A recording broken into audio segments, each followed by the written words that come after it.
ইব্রাহিমের জন্য বড় আগুন তৈরি করো, আজ ইব্রাহিমকে কেউ বাঁচাতে পারবে না।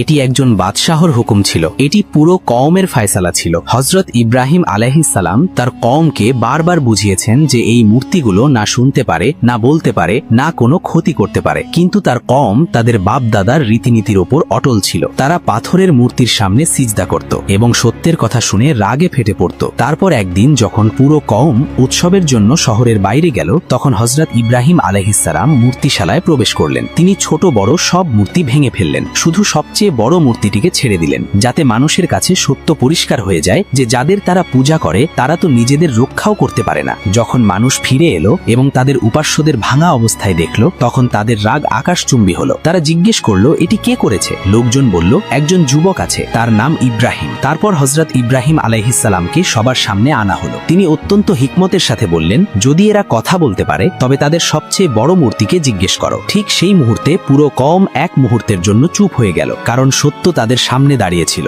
কিন্তু সত্যকে মেনে নেওয়ার পরিবর্তে তারা অহংকার ও জেদের পথ বেছে নিল। তখন তারা সিদ্ধান্ত নিল, ইব্রাহিমকে এমন সাজা দেওয়া হবে যা সবার জন্য শিক্ষণীয় হয়ে থাকবে। একটি অনেক বড় আগুন জ্বালানো হলো। তার শিখা এত উঁচু ও তীব্র ছিল যে কেউ তার কাছে যেতে পারছিল না। তাই হযরত ইব্রাহিম আলাইহিস সালামকে মানজানিকে বসানো হলো, যাতে তাকে দূর থেকে আগুনের মধ্যে নিক্ষেপ করা যায়। কিন্তু ইব্রাহিম আলাইহিস সালামের মন শুধু আল্লাহর উপর ভরসা করেছিল। তারপর আল্লাহ তাআলা আগুনকে নির্দেশ দিলেন, হে আগুন, ইব্রাহিমের জন্য শীতল ও শান্তিদায়ক হয়ে যাও। যে আগুন সবকিছু পুড়িয়ে দেওয়ার জন্য জ্বালানো হয়েছিল, সেই আগুনই আল্লাহর নবীর জন্য শান্তি ও নিরাপত্তার কারণ হয়ে গেল। আর দুনিয়া দেখে নিল যে যখন বান্দা সত্যের সাথে দাঁড়িয়ে থাকে এবং তার ভরসা শুধু আল্লাহর উপর হয়, তখন আগুনের শিখাও আল্লাহর হুকুমের সামনে মাথা নত করে।